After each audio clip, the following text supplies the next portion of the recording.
Le plateau de l'invité sur Actu Matin, c'est à partir de maintenant. El Hadj Abdul Jalil Yessoufou, bonjour. Bonjour, mon frère. Vous êtes l'imam de la mosquée d'Aïdiado et également secrétaire général de l'Union islamique du Bénin. Comment vivez-vous votre mois de Ramadan, votre mois de carême? Oui, ça se vit bien et Dieu merci, on est presque à la 20, Mhm. vous le savez. Bon, c'est vrai Surtout que par ce temps par ce difficile de temps coronavirus. difficile, bon, ça n'a pas été facile, mais il y avait plus de peur que de mal. Mhm. Mm. Avec vos fidèles, tout se passe normalement bien. Oui, Mhm. oui, oui, absolument. C'est vrai qu'il y a la pression. Les gens sont pressés de retrouver le chemin des lieux de Des culte. cultes, oui.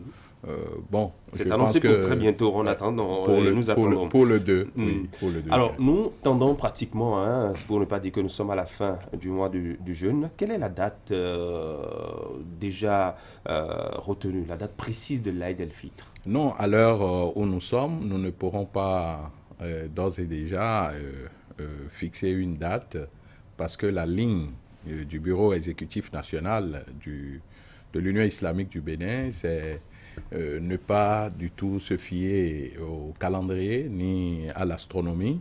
Et donc, nous faisons comme le prophète l'a souhaité. Il faut voir apparaître la lune. Donc, aujourd'hui, c'est le 29e jour. Ce n'est qu'au soir, autour de 18h, 19h, qu'on pourra savoir si le mois est terminé ou alors il reste encore un jour à faire. Hmm. Malheureusement, c'est qu'il y a des informations qui circulent sur les toiles. C'est de fake news. Et ils ont même affiché les images des premiers responsables de l'Union islamique du Bénin.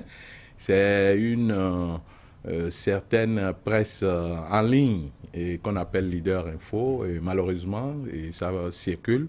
Ce n'est pas le cas. Hmm. Nous avons invité la presse pour 18 heures C'est ça. à notre siège et nous allons passer Pour le rendre public communiqué. le communiqué. Bien sûr. D'accord. Ça va être soit demain ou après-demain. C'est D'accord. l'un de Donc, ces 2 jours. soit demain samedi ou après-demain dimanche. Alors, que célèbre-t-on à cette date-là? Nous célébrons et avec joie et la fin du mois de Ramadan. Donc, c'est une prière qui vient marquer la fin et en guise de reconnaissance et de remerciement à notre Seigneur et aussi pour nous avoir bien sûr permis de passer tout un mois et dans l'adoration et intense activité spirituelle. Donc, c'est la reconnaissance. Aussi, c'est un rassemblement et qui permet à chaque musulman de se revoir et de se soutenir également. Et c'est pour cela que il y a une aumône, et vous savez, qui a été prescrite afin de venir en aide à ceux qui n'ont pas la possibilité aussi de jouir de la fête. Donc, c'est ce qui est célébré Mhm. en réalité le jour de la fête. Voilà, nous sommes pratiquement dans les dernières heures. Le musulman qui a commencé, disons, le mois de jeûne depuis quelques semaines déjà, dans les dernières heures, quel est ce comportement qu'il doit avoir? Et il doit pouvoir surtout louer le Seigneur. Et le Coran a été clair. فَلْيُكْمِلُ الْعِدَّةَ وَلْيُكَبِّرُ اللَّهَ. Et donc, vers la fin, c'est qu'il faut louer beaucoup Dieu. Et à partir du coucher du soleil, du dernier jour, il faut commencer déjà par dire Allahu Akbar, et le dire à suffisance. Si ce n'est pas le cas, alors c'est au petit matin qu'il faut le faire. Et on sort pour aller remettre l'aumône que nous appelons Zakat al-Fitr. Et l'Union islamique du Bénin a essayé d'établir un tableau pour ça, pour permettre à chacun, selon la volonté de chaque musulman, s'il faut sortir le riz, et il faut sortir ou alors le maïs, le blé, le sorgho, et nous sommes tablés sur le prix fixé au niveau de l'INSAE. C'est ça. Voilà. D'accord. Et ce jour-là, le jour du Ramadan, forcément, il doit y avoir des rituels qu'il faut exécuter, peut-être en sortant de la maison Oui. jusqu'au lieu de la prière commune qu'on appelle les places Idi et autres. Oui. Est-ce que vous pouvez nous les rappeler? Bien sûr, il faut d'abord signaler que cette année, il n'y a pas de place Idi pour informer tous les fidèles que chacun prie chez lui. Et les rituels, c'est que déjà, tôt le matin, il faut essayer de manger quelque chose. Et cela, c'est pour montrer que le mois est terminé. Parce que normalement, à l'heure là, on ne devait pas manger. Donc, il faut manger un peu tôt. Manger avant la prière. Avant la prière. Et ce qui est recommandé, c'est surtout la date.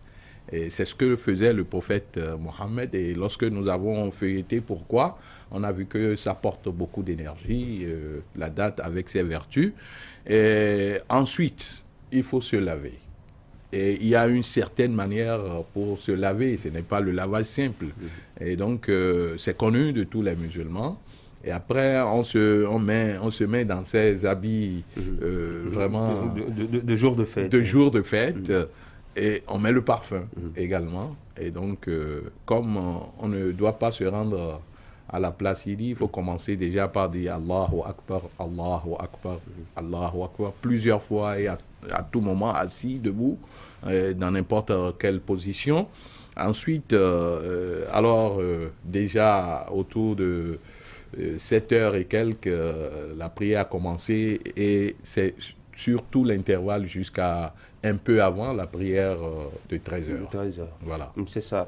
Comme vous l'avez dit tout à l'heure, il faut se laver et c'est un lavage particulier. Pour les ablutions également, est-ce que c'est tout aussi particulier, différent de ce qu'on fait ordinairement? Ce lavage inclut l'ablution, au fait. On fait l'ablution et cette fois-ci, au lieu de faire 3 fois, et chaque partie, on le fait une seule fois. Et après, on se lave la tête, le côté droit du corps, du haut jusqu'en bas, et le côté gauche du haut jusqu'en bas, comme on fait ce que nous appelons la janaba, et donc le lavage de purification. C'est comme ça se fait. Et donc, il n'y a pas d'ablution de façon spéciale. L'ablution, quant à elle, elle se fait comme nous avons l'habitude de le faire. C'est seulement la prière qui diffère. Puisque ça, nous sommes appelés à faire la prière cette fois-ci à la maison, en famille. Déjà, à partir de 2-3 personnes, on peut déjà faire la prière. En respectant, bien évidemment, la distanciation. Sociale. Et à défaut, on peut faire ça même seul. Et donc, je voudrais décrire un peu comment ça se fait parce que nous avons habituellement, nous sommes tout le temps restés derrière les imams et peut-être on ne sait pas comment ça se déroule exactement. Je voudrais profiter de votre micro pour dire, c'est que nous faisons 2 unités de prière tout court. Et à chaque unité de prière, et à la première, nous faisons Allahu Akbar, Allahu Akbar, et ceci 7 fois. Et lorsque nous allons à la deuxième unité de prière, on fait Allahu Akbar cette fois-ci 5 fois. Et il n'y a pas de sermon. Pour la plupart des érudits, c'est qu'il n'y a pas de sermon. Mais cela n'empêche pas qu'il y ait de prêches et qu'il y ait des échanges sur le plan spirituel pour faire passer des messages. Et lorsque ceci est permis et possible, si la personne en a la capacité, il y a des voies autorisées en islam qui permettent qu'il y ait de sermons. Parce qu'en réalité, le sermon, ce n'est pas une obligation, mais c'est un échange. Donc, après la prière, ces 2 unités de prière, et donc on passe à des informations, à des échanges. Et après, nous avons dans nos comportements, le jour de la fête, les échanges avec les membres de famille, manger ensemble.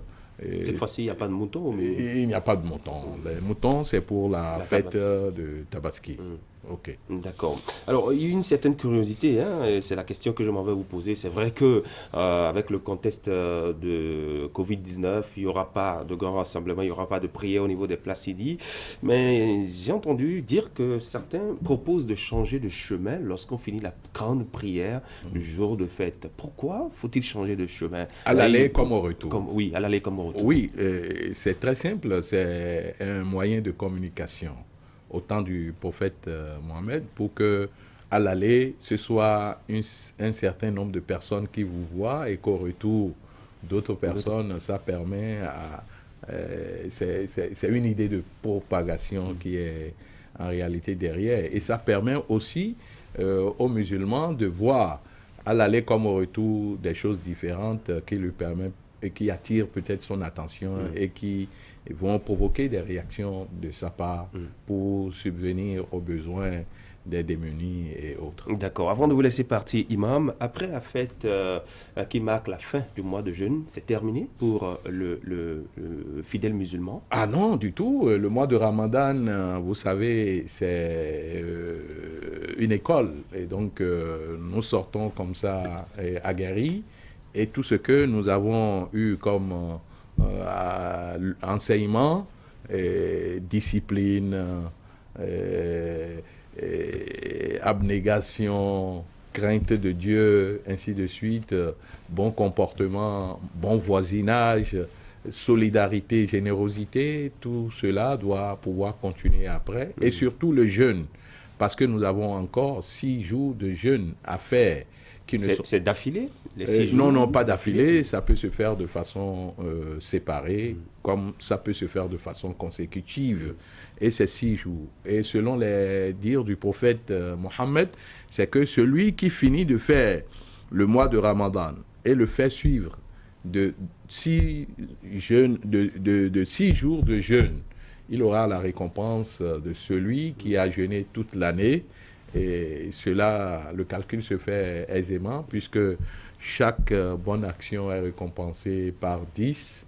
Et donc, pour les 30 jours ou 29, ça fait multiplié par 10 environ 300. Et les 6 jours, ça fait 60 ans. Donc, c'est comme si la personne a jeûné toute l'année. C'est ça. Oui. Merci beaucoup, Imam. Un dernier message aux fidèles? Oui, ayons la crainte de Dieu tout court, puisque c'est l'objectif final du jeûne. Ayons de bons comportements et ça doit pouvoir continuer. Et fêtons dans la paix, dans la joie, l'allégresse, dans le respect des mesures barrières, parce que c'est important, et dans le respect également des gestes barrières. Merci beaucoup. El Hadj Abdul Jalil Yessoufou, je rappelle aux téléspectateurs que vous êtes l'imam de la mosquée d'Aïdiado.